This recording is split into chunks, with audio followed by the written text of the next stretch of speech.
Howdy. So, I went to a library book sale today and I thought, hey, you know what? I'm going to buy myself some books. I have a few loose changes in my purse. I'm going to buy books. And I bought 30. I'm sad. It only cost me $5, I think. Sorry. But, in saying that, I have a few books, so I'd like to show you those. Okay, so let's get started. I have, I might do this in 2 or 3 parts. Let's see how we go.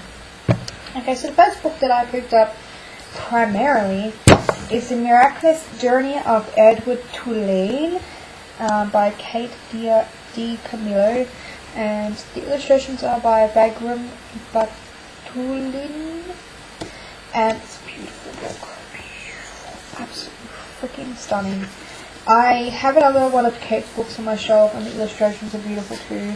The inside is like this hardback. It's got a little, I don't know if I'm going to be able to see it, but it's got a little pocket watch. No, it's pretty hard to see. And it says here, once in a house on Egypt Street there lived a China rabbit named Edward Tulane. The rabbit was very pleased with himself, and for good reason. He was owned by a girl named Aveline, who treated him with the utmost care and adored him completely, and then one day he was lost. Which is scary. I can't imagine if my teddy bear disappeared, I would probably cry. And it has some beautiful illustrations, like I'll just show you this one. Oops. Some beautiful illustrations in there, and I'm a sucker for beautiful illustrations. Oops. So I couldn't pass it up, and I really like collecting these books too, because when I have kids eventually I would like to be able to read these kind of books to my kids, so fantastic. I'm not sure if my partner has this book, but I picked it up anyway. It's Bridge to Terabithia. It's something I read in primary school or high school, probably primary school I believe. This one is a pulp and modern classic, and it is about Leslie, who invented Terabithia, a secret country on an island in the dry creek. He just would be strong, unafraid and unbeatable. So what happens when something terrible happens? Jess finds he can face grief and disaster better than he could ever imagined. So maybe someone created it, and it's kind of like his place to find himself, I guess. So yeah, it's classic. So I got a classic. Awesome. My Summer on Earth by Tom Labate. And I believe this was published in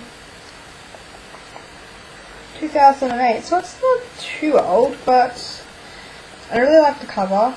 And the premise is, say hello to Clint. He's an alien disguised as a human, and a fairly outspoken, foul-mouthed alien at that. He's got an important mission to complete, but like a typical teenager, Clint gets a bit distracted when he gets here. This distraction's name is Zoe, and Clint has an overwhelming urge to experience earthling love with her, if he could just figure out how. But if Clint doesn't focus and complete his mission, it could spell disaster for his people. And what teenager wants that on his conscience? The young love, a crappy job, and absolutely clueless sounds like a typical summer on Earth. 16, perfect body, tons of money, and doesn't eat. What's so alien about that? So, yeah. It looks a bit water damaged, but it's pretty cute, and I'll see if I can show you guys. It has these little satins, I guess. So that was cute. Try it out. And I picked up a Sarah Dessen book, The Truth About Forever. This one is about a girl who's struggling with her father's death, and she meets some new friends, and I think she meets a guy. And yeah, so that's a cute book. I love these covers. I wish I could take this plastic shit off it, but because it matches with another one I have. But yeah, it's quite cute. And I've been wanting to read some Sarah Dessen books forever. This one's called The Haunting of Nathan Wolfe by Brian Kinney. I almost said Kinney because I watched Girls Folk and that's hilarious. But this is a cover. It's not the best cover.